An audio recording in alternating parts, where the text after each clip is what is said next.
የአማርኛ ፊልም ትርጉም ፓርት 3 አንደኛ ሴት ቦንስ በአፋን ኦሮሞ ዱበርቲ ዮንተ ይሆ ሁለተኛ ምን ታመጫለሽ ማልፊድ ሶስተኛ እሺ ያስከኝ ቶሌ ነቀብድ አራተኛ ከዛስ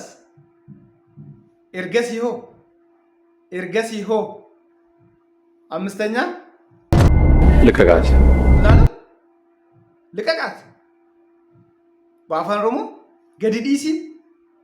ወይም ደግሞ ገዲዲሲ ስድስተኛ ወንድ ኮንክ ናና አስለቅቀኛ በአፋን ኦሮሞ ኮመንት ላይ አሳውቁኝ